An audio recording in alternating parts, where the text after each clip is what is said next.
et la société Péris, partenaire du rugby languedocien, vous présente Série Rugby.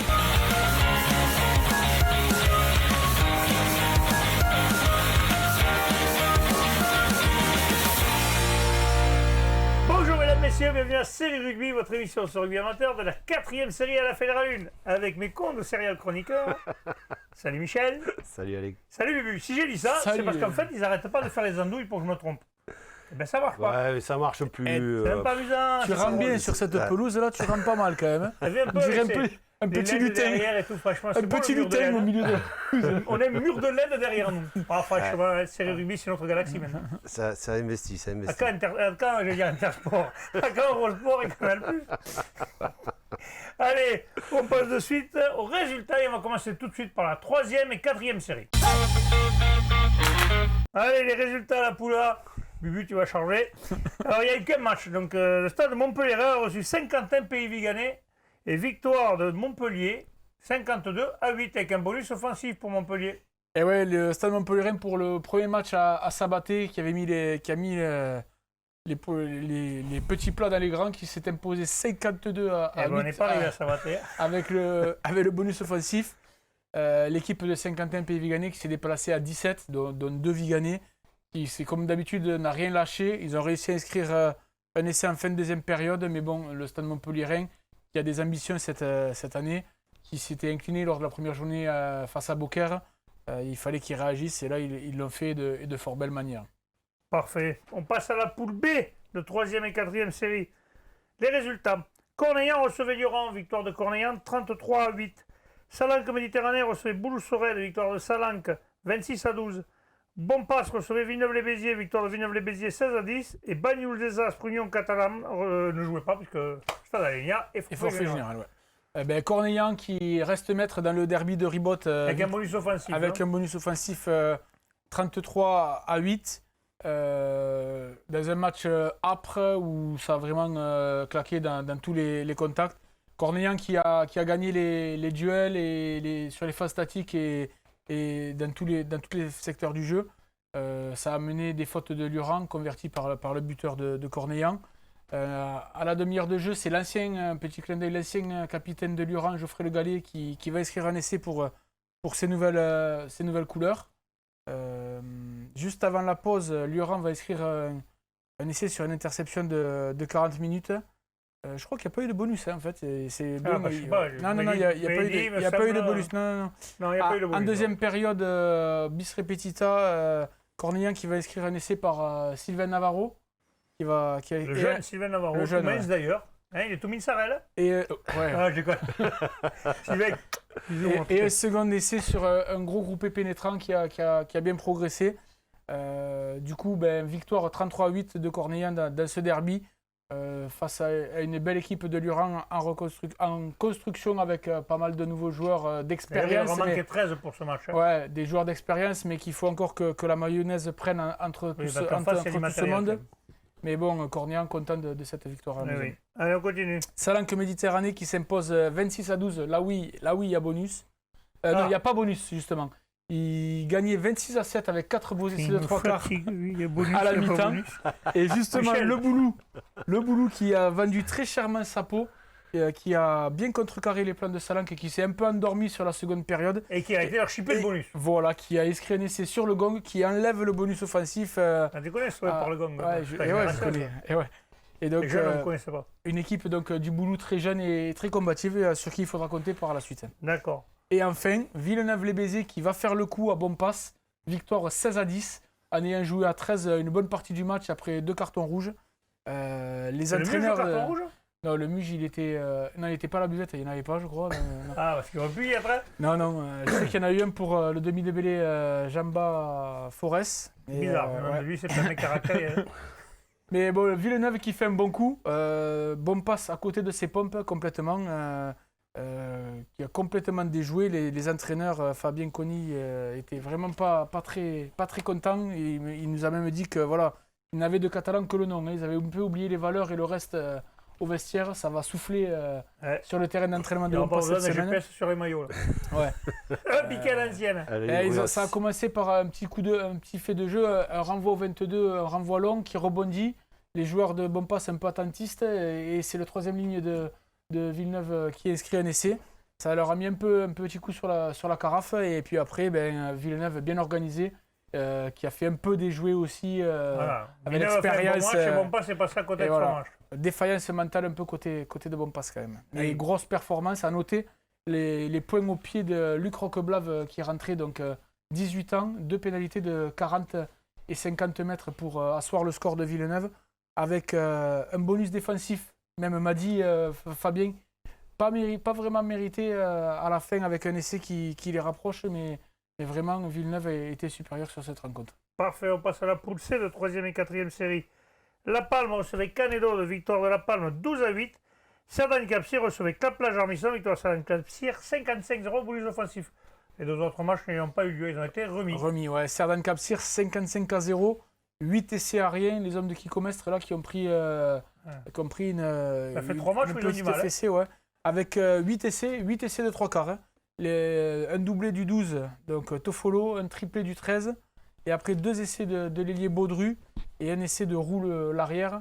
Que des essais de 3 quarts, peut-être la défense à voir côté Clappe-Plage-Armisson. J'allais faire un jeu de mots foireux, mais je m'en Non, le fais pas. Et après, dans le choc de la poule, c'est La Palme qui a su rester maître à la maison face à Canédode. Dans le choc au sommet de la poule, les palmistes, dans un match assez haché quand même. Âpre. On n'a pas vu le temps de jeu, on avait un arbitre qui avait avalé son sifflet, que ça. Quand il respirait, il sifflait. Des cartons à foison. Ouais. Les deux équipes voulaient jouer, mais je pense que ça ne s'est pas fait comme un essai quand même côté Canédode par esprit et la botte de Clotte, donc 4 pénalités pour l'emporter 12-8 avec un bonus défensif pour les Canétois. Ok, parfait. On passe, messieurs, à la poule E de 3e et 4e série. Alors, il y a 2 matchs qui nous intéressent. C'est Plateau de Sceaux qui recevra Prat de Bon Repos. Je dis des bêtises, moi. Le Plateau de Sceaux qui s'est déplacé à la Tour Crieux-Vergnol, victoire du plateau de Sceaux 21-12. Et Conquenous-Toussou ne jouera pas. Ouais, il y a eu beaucoup de matchs, on ne l'a pas dit en début d'émission, mais beaucoup de matchs remis cette saison, cette semaine, pardon. Tu peux dire cette saison. Oui. Mais c'est vrai que ça devient de plus en plus compliqué. Les conditions sanitaires compliquées. Alors, soit on inverse les rencontres. Non, mais moi, j'ai trouvé la solution. Je l'ai dit dans les fédérales. Oui. C'est le bus avec les douches. Oui, parce que les vestiaires sont fermés, donc pas de douche. Le mec, il se charge dans le bus, il se douche dans le bus. La Ligue a proposé, donc soit on inverse la rencontre, soit on joue sans les douches. Et si l'une des deux solutions n'est pas acceptée par les deux clubs, on reporte le match. Donc c'est vrai que ça pose quand même pas mal de problèmes, que ce soit de calendrier, que ce soit de frais, parce qu'il n'y a plus de rentrée d'argent, plus de buvette. Donc le président de la Ligue, Alain Doucet, a écrit une lettre au préfet, justement pour savoir, voilà, vous voulez vraiment qu'on continue à jouer ou vous voulez vraiment qu'on arrête? Parce que si on continue comme ça, les compétitions ne vont pas pouvoir aller au bout. Oui, parce que les équipes ne se déplaceront pas. Voilà, donc, ça ne sera pas que leur faute. On rentre dans l'hiver, le froid arrive. On se doucher au bord du terrain avec l'eau froide, là, comme ça, c'est bien plein d'hiver. On en a vu qu'ils l'ont fait, mais bon. C'est pas un problème qui est lié à la Ligue, quoi. C'est vraiment un problème qui est lié à l'état des décisions des préfets.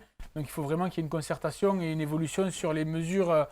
Comment tu peux dire à un mec qui fait 80 minutes des mêlées, des touches, des molles, il n'a pas le droit de prendre 3 minutes de douche parce qu'ils sont 5 dans la douche, quoi. Et surtout, ça va sentir bon après. Voilà, c'est ça. Il y en a un qui l'a émis hier en fédéral.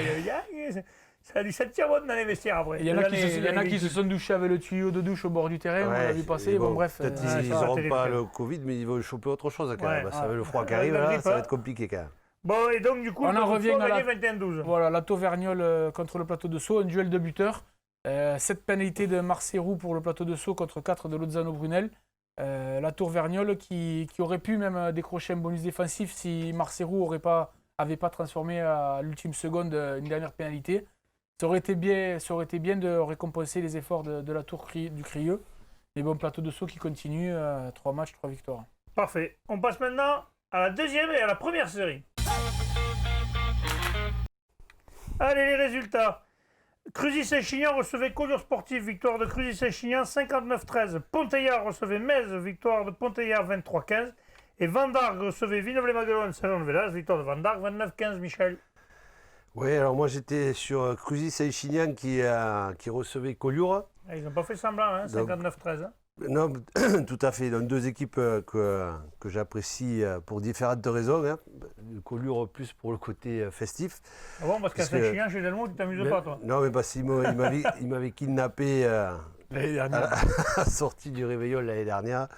Mais bon. Donc là, quand même, ils ont eu du mal sur ce déplacement à Saint-Chinian, 59-13, 8 essais pour Creuzy Saint-Chinian, avec un doublé de Louis Tabourièche et du toujours jeune Fredo Martin. Donc voilà, et on peut noter aussi côté Saint-Chinian le buteur Tony Calmel en réussite avec 8 transformations tout enquillées. Donc ça a fait lourd dans la balance, 59-13 Oui, pour les Catalans. Pontella qui s'est imposé 23-15 face à Metz. Pontella qui a ouvert la marque dès le coup d'envoi par son buteur, Rib, qui inscrit une pénalité. Ils enchaînent avec 2 essais donc à la 5e et 20e minute par Vela et Malirache. Mais sur chaque remise en jeu, ils prennent une pénalité et Metz a un très très bon buteur qui a à chaque fois converti. Donc on se retrouve à la pause à 15 partout. En seconde période, il faut attendre l'heure de jeu pour voir Lopez cette fois-ci passer une pénalité. Et enfin, dans les dernières minutes, Pontella va inscrire l'essai par Martinez pour sceller définitivement la victoire et le bonus offensif. La victoire 23-15 pour Pontella. Parfait. Le dernier match, Van Darg qui recevait Villeneuve-les-Maguelones, Saint-Olvedas. C'est pour moi, ouais, sous un beau soleil, un match qui démarre en retard 15 minutes à cause d'un problème de connexion pour les tablettes. Maintenant, vu que les compos, c'est sur Internet, si tu n'as pas de connexion, ben, tu n'as pas de compo. Donc un petit retard d'un quart d'heure. À Creuzy et Saint-Chinian, il y a eu l'hélico. Ouais. À Van Darg, que c'est pas les douches, que c'est pas c'est les tablettes, c'est les machins, le rugby, on regarde cette année. Et Van Darg qui attaque fort avec des intentions, qui récupère des pénalités, qui ouvre la marque. Les deux équipes qui jouent bien. Van Darg qui inscrit rapidement 2 essais, qui prend le score à son compte, mais un peu avant la mi-temps, le 15 de Saint-Jean-de-Védas, Villeneuve-les-Maguelones inscrit un essai. On tourne à 19-8 à la pause. Van Darg a déjà fait un peu le trou.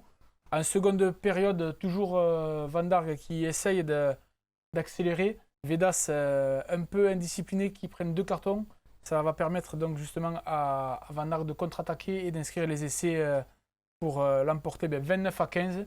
Une belle victoire avec un match assez rythmé, une belle prestation de Van Darg qui est un promu, qui fait un bon début. Et on en profitera pour souhaiter félicitations à Titou, un joueur de Van Darg, ancien Jacquemart, qui fête la naissance de sa fille. Parfait. On passe à la poule B. C'est le point complet, t'as vu? On fait les décès, les naissances, les bar mitzvahs, on fait aussi les anniversaires. Si vous avez quelque chose d'autre, n'hésitez pas, Bibu est parfait en ce moment. On passe à la poule B de deuxième série. Les résultats. Briatex, Vielmur, victoire de Briatex 20-19. US Carcob, Bastille Perra, Ville-Nouvelle, victoire de l'US Carcob 47-6. Et enfin, Murviel-Tézan recevait la Bastille-Loire, victoire de Murviel-Tézan 30-6 avec un bonus offensif, Michel. Oui, un bonus offensif pour Murviel-Tézan avec une équipe qui a dominé son sujet dès le début de match, qui menait 18-3 à la mi-temps, donc grâce à 2 essais. Et voilà, sur le reste du match, ils ont pu faire tourner un petit peu l'effectif. Les coachs étaient contents, tout le monde a participé à la fête. Un bonus offensif à la clé. Voilà. La B a gagné aussi, tout le monde a joué. Voilà. Donc tout un bon dimanche pour cette équipe de Murviel-Tézan. On continue avec Briatex-Vielmur. Briatex qui s'impose 20-19, mais c'est Vielmur qui a dominé pas mal de temps dans la rencontre, qui avait la même mise sur le match, mais dominer n'est pas gagné, comme nous l'a dit l'entraîneur de Vielmur, Fabrice. Ils auraient pu l'emporter, mais finalement c'est Briatex solide sur ses bases à la maison qui l'a emporté. C'est encourageant pour la suite quand même pour Vielmur, qui a montré de belles choses. Il faudra confirmer à la maison le prochain match. L'US Carcob qui file 47 points à Ville-Nouvelle, ça c'est un peu la surprise. On s'attendait pas à ça, aussi gros. On ne l'aurait pas dit. On pensait que Carcob pouvait l'emporter à la maison, mais tu penses toujours que c'est aussi... les équipes à domicile qui gagnent. Oui, excuse-moi, moi je suis ancien comme bon, ça. Après, j'ai rien contre, hein, mais bon, tu ne couilles pas. Mais bon, vas-y, continue. Carcob qui a pris le match pour le bon bout, qui menait 17-0 assez rapidement grâce à 2 essais de Enzo Molini et Fred Noy. Ville-Nouvelle est revenu avec 2 pénalités, mais ça n'a pas suffi. À la mi-temps, ils menaient 30-6 les joueurs de Carcob Chalabre. Et en seconde période, ils ont inscrit 2 essais supplémentaires pour l'emporter 47-6. Parfait, on passe à la première série, la poule A, les résultats. Et il y a qu'un match qui s'est joué, c'est Montréal qui a reçu la tête Pézia, un derby. Victoire de Montréal, 38-3, Michel, avec un bonus offensif. Ouais, là aussi, un bonus offensif, une victoire assez large. Voilà, l'entente la tête Pézia qui a beaucoup de blessés actuellement. Mais bon, ils ne vont pas se chercher d'excuses. L'équipe de Montréal a été quand même au-dessus. Ils ont vraiment déroulé durant cette deuxième mi-temps. Il n'y avait que 6-6 à la pause. Ouais. Et juste avant la mi-temps, la tête prend un essai, donc ça leur met un petit coup sur la tête, justement. Et début de seconde période, ils en reprennent un second, et c'est là que Montréal va dérouler. Il l'a fait, l'a fait. Je l'ai fait, c'était involontaire. Oh là là. Oh là là. Désolé.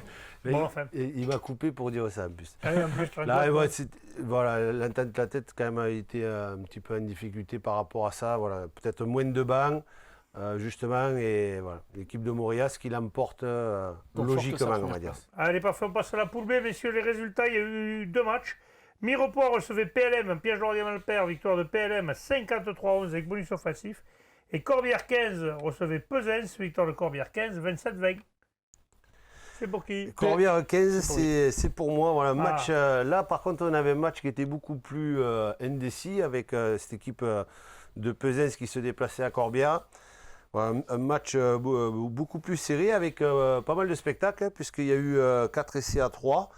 Donc 4 essais pour Corbière avec Brotta, Drujon et Murat. Pour 3 essais côté Pesens avec Ferrer et Bonnet. Et ensuite, il y a Pénalité qui a réussi à marquer un essai pour les deux équipes. Donc, je ne sais pas si il se faire remarquer. Il a changé le maillot. Côté, comme ça sera bien.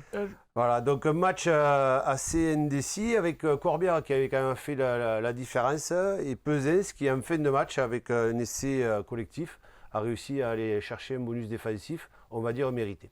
Allez, parfait. Le deuxième match. PLM qui va faire le coup à Mirepoix dans un match à huis clos en Ariège. Ils ont joué à huis clos. Une grosse victoire. Il y avait déjà 27-6 à la pause, 8 essais pour les joueurs de PLM. Ils ont fait un match sérieux et ils s'affirment et ils sont co-leaders avec Corbière, il me semble. Ils sont une des équipes à surveiller cette année. Allez, parfait, on passe à la promotion honneur et à l'honneur. Allez, les résultats. En promotion honneur, poule A, Saint-Gély-Pic-Saint-Loup recevait Lunel, victoire de Saint-Gély-Pic-Saint-Loup 42-10. Et Ouveillan-Cuxac-Salel recevait Mande-Lozère, victoire d'Ouveillan-Cuxac-Salel 37-8. Michel, 2 bonus offensifs. Ouais, deux larges victoires avec la première d'Ouveillan face à Mande. Bon, pas très étonnant non plus, puisque Ouveillan fait partie des cadors de cette poule avec une équipe qui envoie beaucoup de jeux. 4 essais à la clé avec un doublé de Lautrin, un essai de Camesco et d'Atiel.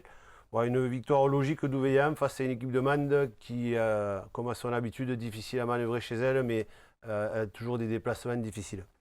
Et le deuxième match, donc là aussi, pareil, la première victoire de Saint-Gély-Pic-Saint-Loup depuis 19 mois. Ouais, 19 mois sans victoire, mais là, c'est une belle victoire, 42-10. Il a fêté beaucoup sans Clubhouse. Voilà, mais écoute, en attendant, ça a dû quand même faire du bien. Je pense qu'ils l'ont fêté quand même, voilà, et leur donner du baume au cœur. Je leur souhaite de l'avoir fêté quand tu n'as pas gagné pendant 19 mois, que tu gagnes un match. En principe, ta femme, elle te revoit le lundi matin à 6h. Et bon, ça c'était avant, il y avait une discothèque. Maintenant, il n'y en a plus. Voilà, donc une large victoire pour Saint-Gély face à une équipe de Lunel dont on sait qu'elle est en reconstruction cette année. Voilà. Toutes les deux équipes étaient en reconstruction. Voilà, deux équipes jeunes. Saint-Gély a peut-être fini sa reconstruction, continue, mais ils ont inscrit 6 essais. Voilà, il y a une équipe qui est très très jeune. Il y avait des joueurs. 7 joueurs de moins de 20 ans. Voilà, 7 joueurs de moins de 20 ans. Donc, ils ont 3 fois ton âge, je crois. C'est 3 fois moins. Presque. On n'est pas loin du compte en plus. Donc voilà, c'est quand même prometteur pour la suite pour ce club qui a toujours été un des clubs formateurs du Montpellier. Allez, on passe à l'honneur, la poule A, les résultats. Saint-Gély recevait Moguio-Cardon, victoire de Moguio-Cardon 23-10. Et le foyer laïque Auvernais recevait l'ABB, victoire du foyer laïque 35-20 avec un bonus offensif quand même.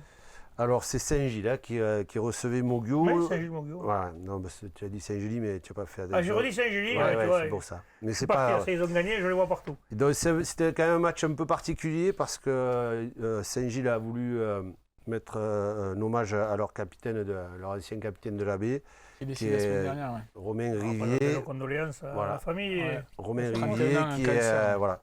Donc il y avait quand même beaucoup d'émotions sur ce match-là, avec des joueurs de Saint-Gilles un petit peu abattus, quand même, du mal à encaisser le coup. Hein, c'est ce qu'on comprend très bien, hein, quand on a un copain qui disparaît comme C'est ça. beaucoup trop jeune pour mourir. À cet âge-là, c'est clair. C'est sûr. Donc voilà, cette équipe de Saint-Gilles qui s'est inclinée face à une équipe de Mogio, on va dire, plus expérimentée et qui est allée chercher cette victoire avec, logiquement, on va dire. Et le point à noter aussi, c'est que les deux présidents se sont investis à fond, puisque les deux étaient sur le terrain et jouaient chacun dans leur équipe respective. Bien ça. Voilà, donc on a connu d'autres présidents qui jouaient à l'époque. Alors je leur souhaite qu'eux connaissent les règles, parce que nous, le nôtre, quand même, ils se dépassent à la touche. Talonneur, sauteur, Relayeur, soigneur, buteur, passeur à la touche. Voilà, j'espère en attendant que ces deux présidents auront apporté un petit peu plus pour leur équipe que notre. Et un dernier mot, la semaine dernière. Ah, mais nous, il était unique. Ouais. Quand tu as connu David Delmoral, tu as connu l'unique. Quoi. Et là, pour revenir aussi la semaine dernière, on avait dit donc ces deux équipes-là étaient promues. Hein, les deux équipes jouaient en PH l'année dernière et ils sont montés. On avait dit que c'était que Mogio qui montait. Et enfin, dans notre match, le foyer laïque Auvernais qui a battu la BB, mais la BB a bien résisté quand même. Oui, la BB qui a bien entamé ce match a mis un petit peu de pression aux Catalans avec la botte du jeune Soum, justement. Et la BB qui menait au score, mais qui a dû subir un petit peu la puissance des Catalans, avec notamment un pack assez dominateur, et qui du coup s'est mis un peu à la faute et a enchaîné les cartons avec 2 cartons jaunes d'affilée. Ils se sont retrouvés à 13 à un moment, et là ça a été difficile pour eux de contenir les Catalans. Les Catalans en ont profité. Ils ont une équipe expérimentée, même s'il y a des jeunes, ils ont quand même une équipe expérimentée. Et très puissante. Ouais. De vrai, ça fait pas rire. Hein. Ils ont vraiment pris l'ascendant à ce moment-là du match. Et même si les Héroltais se sont accrochés, voilà, le Auvernais a montré quand même qu'il va falloir compter avec eux cette saison. C'était un match très engagé et de bon niveau. Je pense que c'est des matchs comme ça qui font avancer. De faire progresser les jeunes de la BB. Ouais, les deux équipes, c'est clair. Ouais. Parfait, messieurs, je vous remercie. On va se retrouver demain avec un mag sur les U15. De U15, c'est ça, féminin qui joue à 10. C'est ça. C'est U15 qui joue à 10. Vous avez compris que là, vous m'avez perdu. Hein. C'est les minimes filles qui. Un rassemblement du Grand Biterrois, c'est ça qui jouent habituellement en mixte et qu'on regroupe entre filles pour rencontrer d'autres équipes de filles. Tout ça pour voir des jolies filles. Voilà. Quand même, vous êtes malingues. Hein. Allez, le lundi soir, ça se passe à Sauvian et on te retrouvera demain, donc tu y seras. Exactement. Allez, parfait, messieurs, je vous remercie. On se retrouve demain avec le MAG. Transpirez bien sur tous les terrains.